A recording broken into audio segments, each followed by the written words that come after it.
The button sat in Marcus Webb's calloused palm like a tiny accusation. Black, cheap plastic, the kind that falls off a coat or jacket and gets kicked into corners. He'd found it wedged between the elevator door tracks on the 47th floor of the Castellano Tower. Just another piece of trash in his nightly sweep through Manhattan's most exclusive corporate building. But this button wasn't trash. Marcus knew exactly whose floor this was, whose private offices occupied this entire level, and whose world he was about to stupidly walk into. Vincent Castellano didn't have an office. He had a kingdom of dark mahogany and floor-to-ceiling windows overlooking the glittering chaos of Midtown. And Marcus, holding this small black button, was about to knock on the devil's door at 11:30 at night. He should have thrown it away. Should have swept it into his cart with the candy wrappers and coffee cups and forgotten he'd ever seen it. But Marcus Webb had spent 23 years as a Marine before a roadside bomb in Kandahar had sent him home with a Purple Heart and a limp that kept him out of security work. Janitor jobs didn't require you to chase suspects. They just required you to notice things. And Marcus noticed everything. The button had an unusual backing, not the standard metal loop but a small engraved plate. Even in the dim service corridor, Marcus could make out the tiny letters. VC Vincent Castellano. The boss had been in the building tonight. Marcus had seen him exit the private elevator around 7, flanked by 2 men in suits that cost more than Marcus made in 6 months. They disappeared into the executive suite, and an hour later, Marcus had heard shouting. Not unusual. Castellano's temper was legendary, even among the cleaning staff who worked in whispered fear of crossing paths with him after dark. But then came the sound Marcus couldn't identify. A crash, followed by silence so complete it felt like the building itself was holding its breath. Now, at nearly midnight, Marcus stood outside the double doors of Castellano's private office, the button growing warm in his hand. The smart play was to leave it with security downstairs. Let them handle it. But something about the absolute stillness on this floor made his combat instincts flare to life. The same instincts that had kept him alive through 2 tour. He knocked, 3 solid raps that echoed down the empty corridor. "It's open." The voice came from inside, rough as gravel and completely devoid of surprise, as if Vincent Castellano had been expecting someone at this hour. As if he'd been waiting. Marcus pushed open the door. The office looked like a crime scene pretending to be a boardroom. Papers scattered across the massive desk. A crystal decanter shattered on the hardwood floor, the smell of expensive scotch thick in the air. And standing by the window, silhouetted against the Manhattan skyline, was Vincent Castellano himself. He didn't turn around. "You're the janitor, Webb, right?" "Yes, sir." Marcus stepped inside, his limp more pronounced when he was nervous. "I found something. Thought it might be yours." "Found something." Castellano's reflection in the glass showed a man in his late 40s, dark hair graying at the temples, a face that would have been handsome if it weren't so carefully controlled. "On my floor, in my building, and you decided to return it personally instead of throwing it away or keeping it like a normal person would. It seemed important. Everything's important to a man who notices things." Now Castellano turned, and Marcus saw his eyes for the first time. Dark, intelligent, and currently studying Marcus the way a chess player studies the board. "Show me." Marcus limped forward, extending his palm. The button looked even smaller in the space between them, insignificant against the backdrop of wealth and power radiating from every corner of this office. Castellano stared at it for a long moment. Then something shifted in his expression, so subtle Marcus almost missed it. Fear, just a flicker, quickly buried, but it had been there. "Where?" Castellano's voice had gone quiet. "Elevator tracks. Service entrance to this floor. Anyone else see you find it?" "No, sir. Night shift. I work alone." Castellano reached out and plucked the button from Marcus's palm. His fingers were steady, but Marcus noticed the slight tension in his jaw, the way his shoulders had gone rigid. This wasn't just a button. This was evidence. "You did the right thing bringing this to me," Castellano said, and now his voice carried a weight that made Marcus's instincts scream. "But I need to ask you something, and I need you to be completely honest. Can you do that?" "Yes, sir." "Did you see anyone else on this floor tonight? Anyone at all?" Marcus thought back. I saw you arrive with 2 men around 7. That's it, 2 men. Castellano's grip tightened on the button. Describe them. Both tall, dark suits. One had a scar above his left eyebrow, the other wore a silver watch, expensive looking. They took the private elevator with you. Castellano's expression went completely blank. For 3 seconds, he didn't move, didn't blink, didn't breathe. Then he walked to his desk, pressed a button on the phone console, and said 2 words. Send Marco. Marcus knew he should leave. Everything about this situation screamed danger. But his feet stayed planted on the hardwood floor, his Marine training reading the room the way it had read countless situations overseas. Castellano wasn't angry. He was calculating. And Marcus had just become part of whatever calculation was happening. The office door opened without a knock. A man entered, 6'2", barrel-chested, with the kind of face that looked like it had been broken and reset too many times. This had to be Marco. Boss! Marco's eyes flicked to Marcus, assessing him in under a second, then back to Castellano. Webb here found something. Castellano held up the button. Tell me who was wearing a black coat tonight. Marco's expression didn't change, but Marcus saw his hand drift toward his jacket. Tommaso wore black, always does. And where is Tommaso now? He left with Gianni around 8:30. Said you dismissed them both. I dismissed Gianni. Castellano's voice had gone cold. Tommaso had paperwork to finish. He was supposed to stay until 10. The silence that followed was the kind that precedes violence. Marcus had heard it before, in village squares and desert compounds, right before everything went to hell. Castellano looked at Marcus. You're about to hear things that could get you killed. Or you could walk out that door right now, forget this conversation, and go back to mopping floors. Your choice. Marcus thought about his daughter. 18 years old, freshman at NYU, pre-med, with dreams bigger than his paycheck could handle. He thought about the hospital bills from his ex-wife's cancer treatment, paid off but still haunting his credit. He thought about how he'd survived Kandahar by trusting his instincts. His instincts said stay. I'll stay, Marcus said. Castellano studied him for another moment, then nodded. Marco, show him. Marco walked to the wall behind Castellano's desk, a floor-to-ceiling bookshelf filled with leather-bound volumes that probably cost more than Marcus's annual salary. He reached for a specific book, third shelf from the top, and pulled. The entire section swung inward with a soft click. Behind it was a room no bigger than a walk-in closet, but what it contained made Marcus's breath catch. Photographs covered every inch of wall space. Crime scene photos, surveillance shots, what looked like family portraits. But it was the center wall that made Marcus's stomach turn. A massive conspiracy board connected by red string, and at the center of it all was a single photograph of a young woman, maybe 25, with dark hair and a smile that looked like it had been caught mid-laugh. Her name was Isabella, Castellano said from behind Marcus. My daughter. Marcus processed the past tense, the way Castellano's voice fractured on the word daughter, and the entire room suddenly made horrible sense. The FBI thinks I run the Castellano crime family, Vincent continued, stepping into the hidden room. They think this building, the construction company, the shipping business, they think it's all a front for drugs and guns and every other crime you can think of. Is it? Marcus asked, because he'd stopped caring about politeness the moment that bookshelf swung open. Yes, Castellano's honesty was shocking in its simplicity. My father built this empire. I inherited it. But 3 months ago, Isabella was murdered, and the people who killed her made it look like an accident. Car crash on the West Side Highway. Single vehicle collision. She was drunk, they said. She never drank. Marcus looked at the photographs again. Crime scene shots showed a BMW wrapped around a concrete barrier, glass and metal scattered across 3 lanes. But other photos showed something different, close-ups of the car's brake lines, obviously cut. Tire marks that suggested another vehicle had forced her off the road. You're investigating your own daughter's murder, Marcus said. The police won't. The FBI won't. They think it's karma, a crime boss's daughter dying young. They don't care.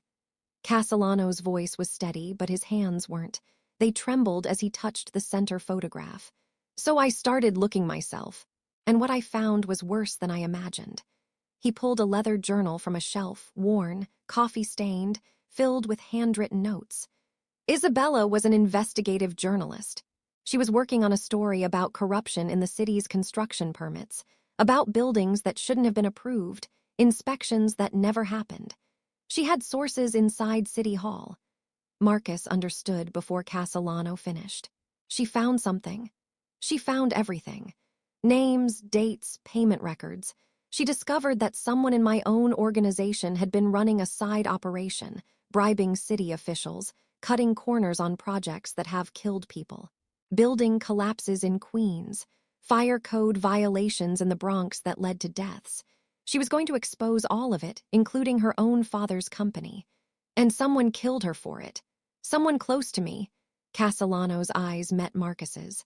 Someone who comes to this office, who knows my routines, who wore a black coat tonight and left a button behind when they broke into this room while I was in a meeting downstairs. Marcus looked at the button, now sitting on the small desk in the hidden room. Tommaso has worked for me for 15 years. He's family. His sister is married to my cousin. He stood at Isabella's funeral and cried. Castellano's voice cracked. And tonight he accessed this room. He saw these files. He knows I'm close to exposing him. Then he'll run, Marcus said. He can't. I froze all family accounts an hour ago after I realized someone had been in here. He has nowhere to go. But he'll try anyway, and when he does... Castellano trailed off, and Marcus saw the war happening behind his eyes. Justice versus vengeance. Law versus loyalty. You need to turn this over to the FBI, Marcus said. The FBI has a leak. That's how Isabella died. She went to them first, and 12 hours later she was dead. Someone told Tommaso she was coming for him. Marcus felt the weight of his decisions settling onto his shoulders. He could walk away, should walk away. This wasn't his war, wasn't his family, wasn't his world. But he'd spent 23 years serving his country, and he knew what duty looked like. It looked like a father trying to find justice for his murdered daughter. It looked like evidence that could stop a killer if someone was brave enough to help. "What do you need?" Marcus asked. Castellano's expression shifted, something like hope breaking through the carefully controlled mask. "Can you access the security footage from tonight? All of it? I have clearance for the cleaning staff areas, not the executive floors. I can get you clearance. I need to know everywhere Tommaso went tonight, everyone he talked to, everything he touched. He's planning something, and I need to know what it is before morning." Marco stepped forward. "Boss, we don't know this guy." He could have thrown away the button," Castellano interrupted. "He could have kept it and sold the information. He could have walked out of this office 10 minutes ago, but he's still here. That tells me something." Marcus met Marco's hostile stare. "I'm not asking for trust. I'm offering help. Your call." Castellano made the decision in under 3 seconds. "Marco, get web access to security. I want footage from 5 o'clock tonight until now. Every camera on floors 40 through 50. "Boss, now."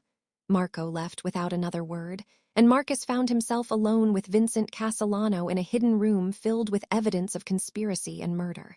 The Manhattan skyline glittered through the office windows beyond, millions of people going about their lives, unaware that in this tower, on this floor, a reckoning was building. "Why are you helping me?" Castellano asked. Marcus thought about his daughter, about the tuition bills and the dreams he couldn't afford to break. He thought about standing in a desert watching brothers die, about coming home to a country that thanked him for his service and then forgot he existed. He thought about mopping floors in buildings owned by men who would never know his name. "Because it's right," he said simply. Castellano nodded slowly. "When this is over, if we both survive, remind me you said that." It wasn't a promise. It was a warning. And Marcus understood exactly what he just volunteered for. The security office sat on the 49th floor, a windowless room filled with monitors showing every corner of the Castellano Tower. Marcus had walked past it 100 times in 2 years, had nodded to the overnight guards, had never imagined he'd be sitting in one of their chairs watching footage that could get him killed. Marco stood behind him like a statue made of muscle and suspicion. On the screens, time-stamped video played back the evening's events in grainy black and white. 7:03 p.m. Vincent Castellano exits the private elevator with 2 men. Tommaso Russo on the left, Gianni Morty on the right. All 3 wear dark suits. Only Tommaso wears a black coat. 7:42 p.m. Voices raised in Castellano's office. The security system doesn't record audio, but Marcus can read body language. Tommaso's gesturing animatedly. Gianni looks uncomfortable. Castellano's face is stone. 8:15 p.m. Gianni leaves alone, taking the private elevator down. 8:32 p.m. This is where it gets interesting. Tommaso walks to the elevator, then stops. Checks his watch, a silver Rolex that catches the hallway light. Then he turns around and heads back toward Castellano's office. 8:48 p.m. Castellano leaves his office, heads for the executive conference room 3 doors down. Tommaso waits 30 seconds, then slips back into the now empty office. "There," Marcus said, freezing the frame. "He waited until you left." Marco leaned closer. "Son of a bitch." They watched Tommaso move through Castellano's office with the confidence of someone who knew exactly where he was going. Straight to the bookshelf. He pulled the correct book, and the hidden room opened. 9:04 p.m. Tommaso emerges, his coat slightly disheveled. He's holding something small. Marcus can't make it out on the grainy footage. He moves fast now, heading for the elevator. 9:07 p.m. In the elevator, Tommaso makes a phone call. Marcus watches his lips moving, sees the tension in his shoulders. "Can we get audio from the elevator?" Marcus asked. "It's not recorded," Marco said, "but building phone records might show the number he called." "Get them." Marco shot him a look that said you don't give orders here, but he pulled out his phone anyway. 2 minutes later, he had the information. Called a burner phone, untraceable.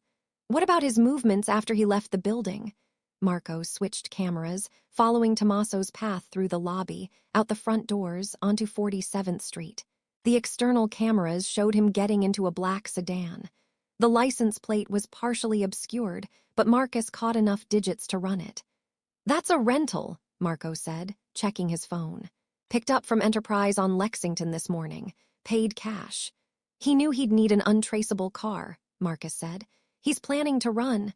Or he's planning something else." Marco rewound the footage to the moment Tommaso exited the hidden room. He zoomed in on Tommaso's hand, the object he was carrying. "Can you see what that is?" Marcus squinted at the pixelated image. Small, rectangular, leather-bound. "Looks like Isabella's journal." The words landed like a gunshot. Marco's face went pale.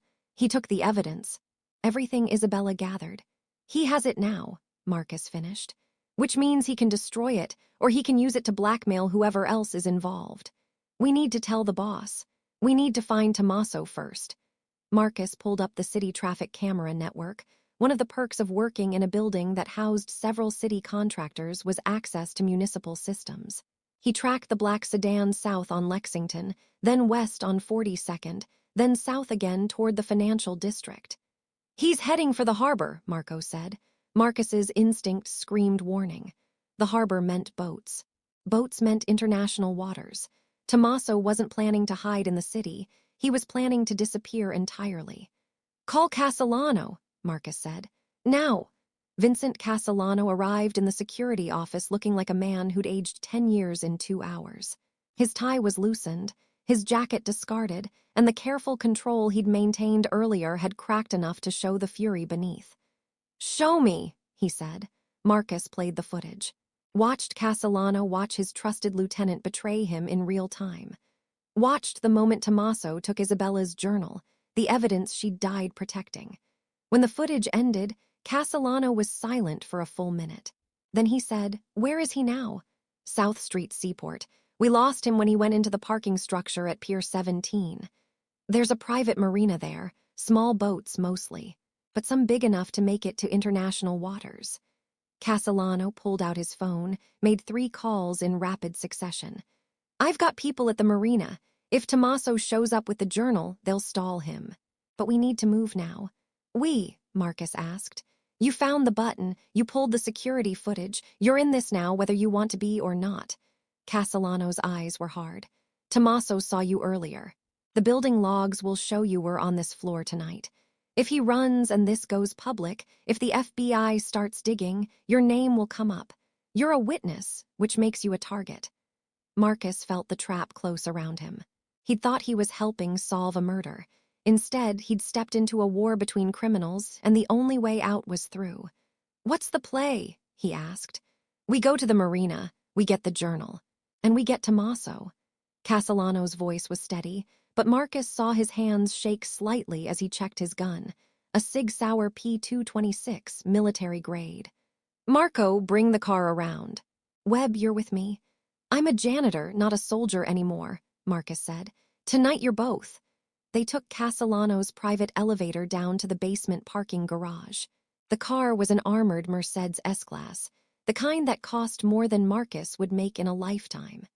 Marco drove, weaving through late-night Manhattan traffic with the casual disregard of someone who knew the cops wouldn't stop them.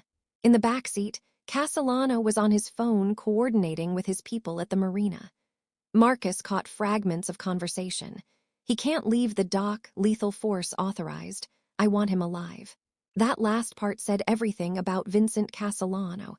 He wanted answers more than he wanted revenge. For now. "Tell me about Isabella," Marcus said, surprising himself. Castellano looked at him sharply. Then his expression softened, just slightly. "She was brilliant. Top of her class at Columbia, journalism degree with honors. She could have worked anywhere Times, Post, New Yorker, but she wanted to make a difference. Local news, investigative work, holding power accountable." His voice caught. "She held me accountable. She knew what I was, what this family did. We fought about it constantly." "She was trying to take you down too," Marcus said gently. "She was trying to save me. That's what I didn't understand until it was too late. She thought if she exposed the corruption, the murders, everything, she thought I'd finally walk away. Start over. She had this fantasy that we could both have normal lives." Castellano laughed bitterly. "There's no normal for people like us. There's only survival." "Maybe she was right," Marcus said. "Maybe she's dead." The car fell silent. They crossed into the financial district, skyscrapers giving way to older buildings, streets narrowing toward the waterfront. The smell of the East River drifted through the Mercedes air system, salt and gasoline and something older, the scent of a city built on water and ambition. Marco pulled into a loading zone near Pier 17. "Boss, we got a problem." Ahead, through the windshield, Marcus saw what Marco meant. 3 police cruisers, lights off but clearly staking out the marina entrance. FBI surveillance van parked across the street, trying and failing to look inconspicuous. "They're watching for Tommaso," Castellano said. "Someone tipped them off." "Or they've been watching you," Marcus countered. "You said the FBI thinks you run the family business. Maybe they've had people on you all night. Which means they saw Tommaso break into my office. They saw him take the journal." Castellano's face went hard. "They're going to let him run. They want to see where he goes, who he contacts. They're building a bigger case. And if Tommaso gets away, he gets away with evidence of Isabella's murder, evidence of city corruption, evidence that could bring down half of City Hall and take my family with it. The FBI doesn't care about justice. They care about the case." Castellano's hands balled into fists. "We have to get to him first." Marcus scanned the area, his tactical training kicking in despite 2 years of pushing a mop. The marina had 3 entrances: main gate where the cops were stationed, service entrance on the south side, and a waterside access point that required coming in by boat. None of them were options with this much surveillance, but there was a 4th option. "The parking structure," Marcus said. "Tommaso went in there. The marina is directly below the upper levels. If we can access the roof, there's a maintenance ladder," Marco finished. "Drops down onto Pier 19. We'd have to move through the marina on foot, but we could reach Tommaso's likely dock without hitting the main entrance." Castellano looked at Marcus with something approaching respect. "You've done this before. Different enemies, same tactics." They abandoned the Mercedes 2 blocks away and approached the parking structure on foot. Marcus's limp slowed them down, but adrenaline was managing the pain better than his usual prescription. They took the stairs, 7 flights to the roof, Marcus's legs screaming by the 4th floor, but he didn't stop. The roof was windswept and freezing, December air coming off the East River like knives. Below them, the marina stretched out in a maze of docks and boats, everything from small speedboats to million-dollar yachts. Security lights created pools of illumination, but the shadows between them were deep enough to hide an army. Marco found the maintenance ladder, a rusty metal structure bolted to the building's exterior. "I'll go first. Boss, you're second. Webb, your rear guard." Your leg got you up 7 flights of stairs," Castellano interrupted. "It'll get you down a ladder. Move." They descended one at a time, Marcus's heart hammering as each rung groaned under their weight. The ladder dropped them onto a narrow walkway between Pier 19 and Pier 20, exactly where Marcus had predicted. The smell of diesel fuel and rotting wood was overwhelming. "Tommaso's contact said slip 47, Castellano whispered, checking his phone. "That's 3 piers over. We need to move fast and quiet." They moved through the marina like ghosts, staying in shadows, avoiding the security cameras Marco pointed out with silent hand signals. Marcus's marine training took over, breath control, weight distribution, constant situational awareness.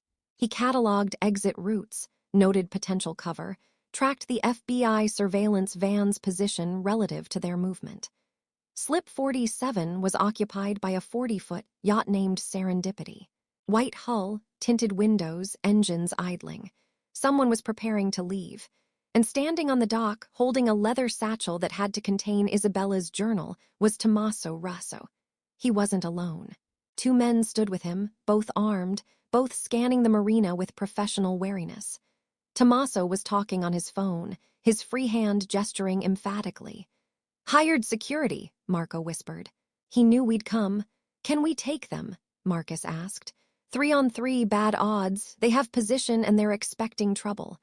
Castellano's jaw was tight. "We need to wait for an opening." But then Tommaso said something into his phone, and one of his guards walked toward the yacht's cabin. Through the window, Marcus saw someone else inside, a woman gagged and tied to a chair. "Oh, God," Castellano breathed. "That's Maria, Tommaso's sister." "Hostage?" Marcus asked. "Leverage. Tommaso knows I won't burn the family to get him. If Maria dies, her husband Carlo will start a war. The whole organization will tear itself apart." Castellano's voice was hollow. "He's not running. He's forcing a negotiation." As if summoning him, Tommaso turned toward their hiding spot, not seeing them, but speaking loud enough for his voice to carry across the water. "I know you're here, Vincent. I can feel you watching. So let's talk like civilized people. You want the journal. I want safe passage to Montreal, $1 million in cryptocurrency, and a guarantee that no one from the family comes after me. Ever?" Castellano stood up, stepping into the security light's glow, hands visible and empty. "Let Maria go, then we'll talk. Maria stays until I'm safely across the border. Then I'll call Carlo and tell him where to find her." Tommaso's smile was visible even from 30 feet away. "You're in no position to negotiate, boss. I have everything. Your daughter's evidence, your family's future, the FBI's attention. Walk away, or I burn it all down. You killed Isabella." The words hung in the December air like an accusation from God himself. Tommaso's smile faltered, then returned harder. "Isabella killed herself the moment she decided to investigate me. She was so proud, so righteous. She found the payment records, the falsified inspections. She was going to destroy me. Destroy you, destroy the family, for what? Justice?" Tommaso spat the word like poison. "There's no justice, there's only power. She was 25 years old. She was a traitor, and you would have done the same thing if you'd found her first. Don't pretend you're better than me, Vincent. We both know what you are." Castellano pulled his gun. The docks exploded into chaos. The first shot came from Tommaso's guard on the left, a crack that split the night and sent splinters flying from the piling next to Castellano's head. Marco returned fire, 3 rounds rapid succession that dropped the guard where he stood. Marcus moved on instinct, his body remembering what his mind tried to forget. He rolled right, came up behind a dock box, and saw the second guard tracking toward Castellano with a submachine gun. No time to think. Marcus grabbed a boat hook from the dock, hurled it like a javelin. It caught the guard in the shoulder, not lethal but enough to throw off his aim. His burst went wide, stitching holes in the yacht's hull. Tommaso ran for the yacht's cabin, the satchel clutched to his chest. Inside, Maria was screaming against her gag. Castellano was already moving, sprinting down the dock with a speed that defied his age and station. Marco covered him, firing at Tommaso's retreating back, but the angle was wrong and the yacht's cabin blocked the shot. Marcus's leg gave out halfway down the dock, pain white-hot and blinding. He went down hard, his chin cracking against weathered wood. Above him, security lights swung in the wind. Behind him, sirens wailed as the FBI and NYPD converged on the marina. "Webb!" Castellano's voice. "Stay down!" But Marcus saw what Castellano didn't. The wounded guard, pulling himself up, training his weapon on Castellano's unprotected back. No time to shout. Marcus forced himself up, ignoring his leg's protest, and tackled the guard low. They went over the dock's edge together, hitting the East River's frigid water in a tangle of limbs and weapons. The cold was immediate and paralyzing. Marcus had trained in water survival, but that was 20 years and one blown-apart leg ago. The guard was younger, stronger, desperate. They grappled underwater, the river's current pulling them toward deeper water. Marcus felt his lungs burning, felt his leg going numb, felt the guard's hands around his throat. Above the surface, muffled by water and chaos, he heard gunshots, heard shouting, heard an engine roar to life. His vision started to gray. The guard's face swam in and out of focus, teeth bared in savage triumph. Marcus's hands found the man's tactical vest, felt for the knife he knew would be there. Everyone carries a knife. Found it, drew it, drove it home. The guard's grip loosened. Blood clouded the water between them, black in the darkness. Marcus kicked free, broke the surface gasping, his body screaming for oxygen and warmth. Strong hands grabbed his jacket, hauled him onto the dock. Marco, soaked and bleeding from a cut above his eye. "You stupid son of a bitch. You glorious stupid son of a bitch." "Castellano!" Marcus gasped. Marco pointed. The yacht was pulling away from the dock, engines roaring, Tommaso at the helm. But Castellano wasn't on the dock. He was on the yacht, having jumped aboard in the chaos. And through the cabin window, Marcus saw the struggle inside. Castellano and Tommaso, fighting for control in the close quarters, the satchel between them. Maria still tied to her chair, the yacht lurching as it picked up speed. "He's going to crash," Marco said. "No one's steering." The yacht careened toward Pier 20, a 40-foot missile of fiberglass and fury. Marcus watched helplessly as it clipped another boat, sending debris flying. Then Castellano appeared in the cabin doorway, dragging Maria still tied to her chair. He kicked the door open, looked back at the approaching pier, and jumped. They hit the water seconds before the yacht slammed into the pier. The explosion was massive, fuel tanks rupturing, wood splintering, fire blooming orange against the night sky. The shockwave rolled across the marina, knocking Marcus and Marco flat. Then silence, broken only by the crackle of flames and the approaching sirens. Marcus crawled to the dock's edge, searching the water. There, two figures struggling toward the ladder. Castellano, one arm around Maria, the other clutching the satchel. Somehow, impossibly, he'd held onto Isabella's journal through the jump, the fight, the explosion. Marco and Marcus pulled them out. Maria was hypothermic but alive, already working at her gag with numb fingers. Castellano was bleeding from a dozen cuts, his suit ruined, his eyes wild. "Tommaso?" Marcus asked. Castellano shook his head. "He wouldn't let go of the wheel. I tried to pull him away, but he wanted to die, said he'd rather burn than face what he'd done." In the burning wreckage of the yacht, nothing moved. Nothing survived. The FBI arrived 90 seconds later, agents flooding the marina with weapons drawn and badges raised. They found Vincent Castellano sitting on the dock, soaked and bleeding, holding a leather journal worth killing for. They found Marco trying to warm Maria with his jacket. And they found Marcus Webb, a janitor from the Castellano Tower, wondering how his life had turned into a crime scene. Nobody move. The agent in charge was a woman in her 40s, FBI windbreaker over body armor, face hard with authority. "Vincent Castellano, you're under arrest for—" "Read the journal first," Castellano interrupted, holding it out. "Read it, then decide who you're arresting." The agent hesitated, took the journal, opened it, Marcus watched her face change as she read. Watched her eyes widen, her jaw tighten, her hand move to her radio. "I need a task force assembled," she said into the radio. "Corruption, homicide, Rico. We're going to need warrants for City Hall, the building inspector's office, and about a dozen construction companies. This is big. This is everything." She looked at Castellano. "Your daughter documented systematic corruption going back 5 years, building collapses that killed people, inspections that never happened, officials who took bribes to ignore safety violations. She named names, she has proof. She was going to publish it," Castellano said quietly.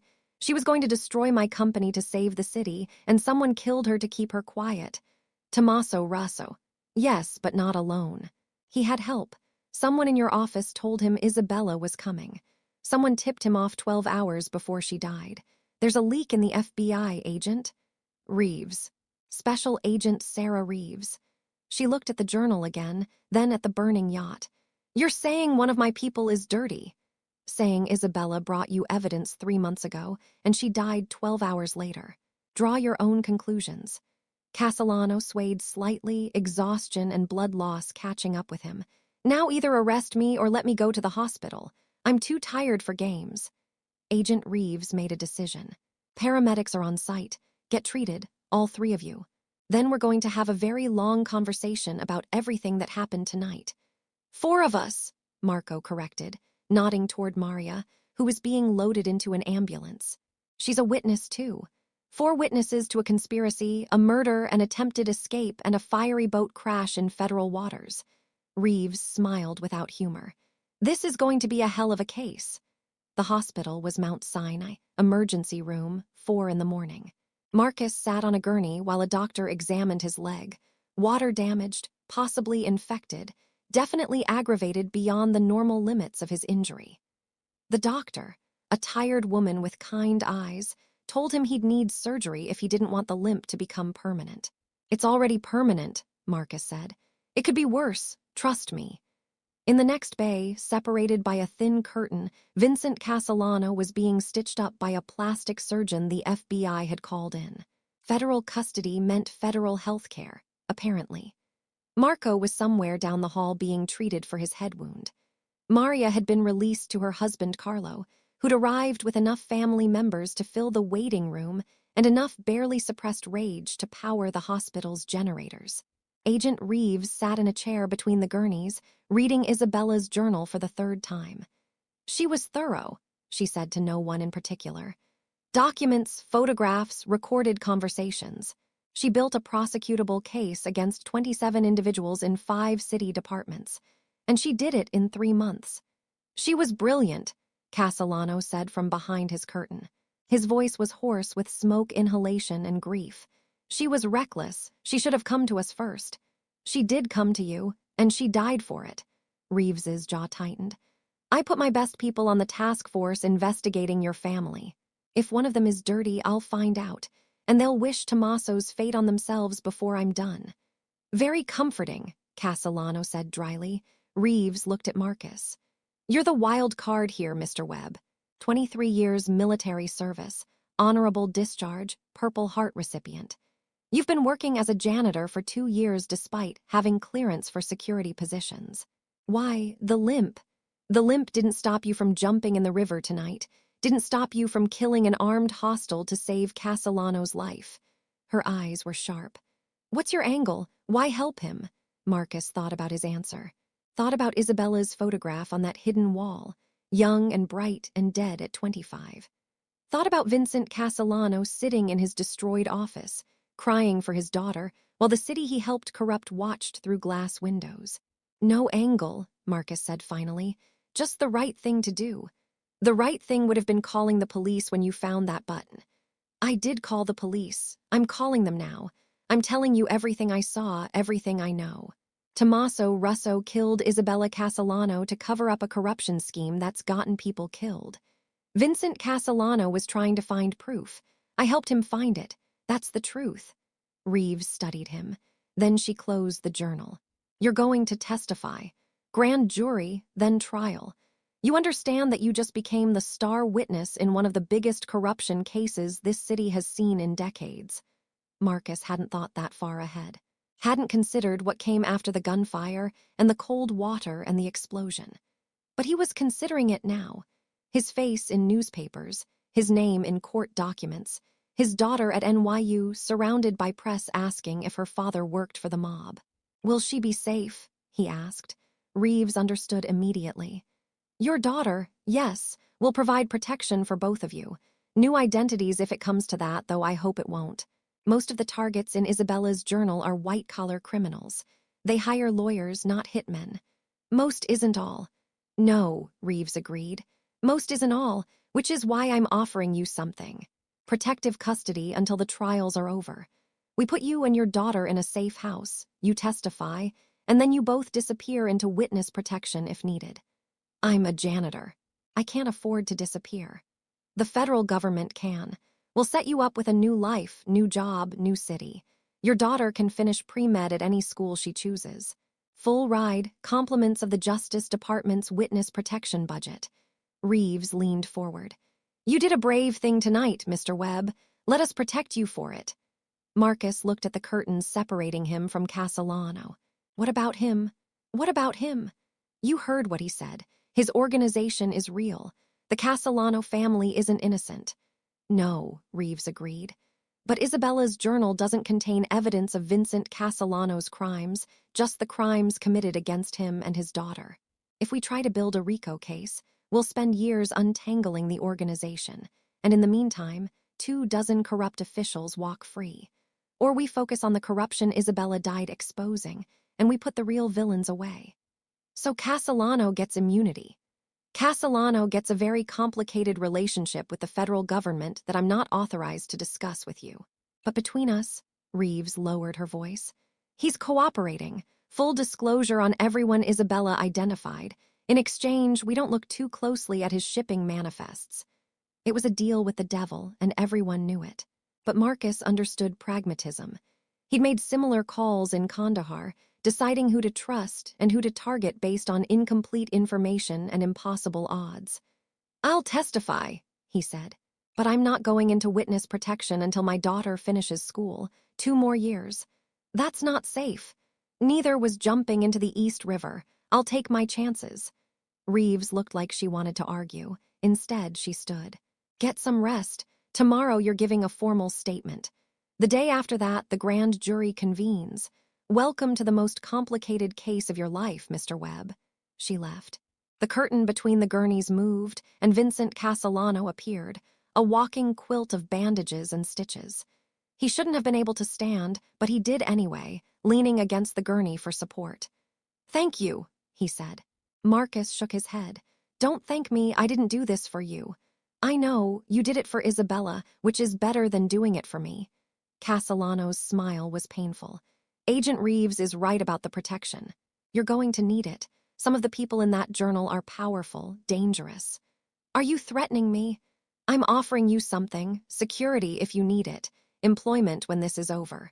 A way to provide for your daughter that doesn't involve mopping floors. Castellano met his eyes. I owe you my life. I owe you justice for my daughter. Those are debts I pay. I don't want to work for a crime boss. Then don't. Work for a father who lost his daughter and found someone brave enough to help him.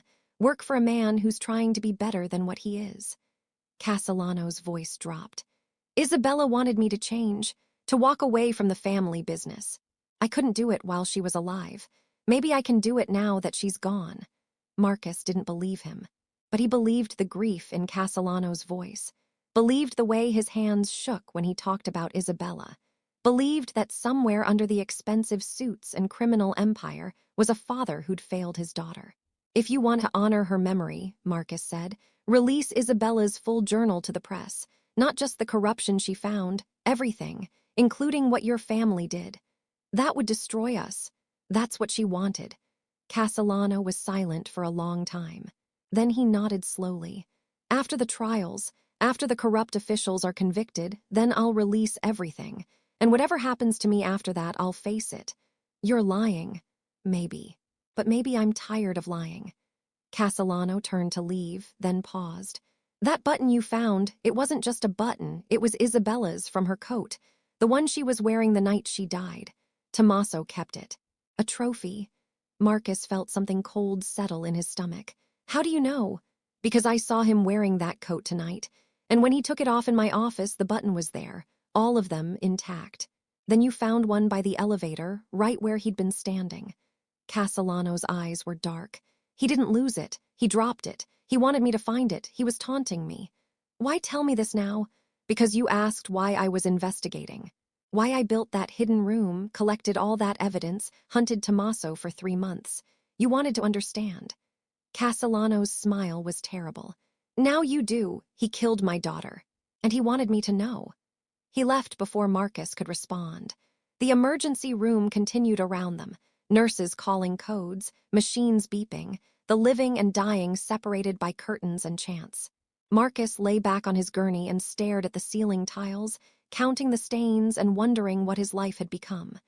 24 hours ago, he'd been a janitor. Now he was a witness, a killer, a man caught between justice and vengeance in a city that traded in both. His phone buzzed. A text from his daughter, "Dad, are you okay? I saw the news. Please call me." He called. She answered on the first ring. "Dad, where are you?" "I'm fine, sweetheart. I'm at the hospital, but I'm fine. The news said there was an explosion at the marina. They said people died. They said..." Her voice broke. "Dad, what happened?" Marcus looked at the closed curtain, the empty space where Vincent Castellano had stood.